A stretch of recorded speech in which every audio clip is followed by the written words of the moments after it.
This is sweet. In case you didn't know, I just finished retrofitting in a mechanical oil pressure gauge in my 82 EXP, and it's reading perfectly. When the needle is at H, it'll be like around 70-ish PSI. I had just started the car, and that's why it's kind of high right now.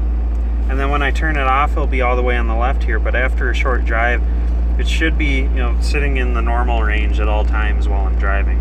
And even right now, it's sitting in the normal range like it ought to, slowly moving down because the oil is warming up. But I'll turn it off here. You watch the needle go down.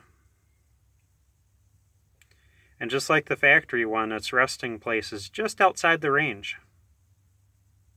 And then when I go to start it back up again, I wait for my fuel pump to catch up. Turn it back on. It goes back up again. Like clockwork.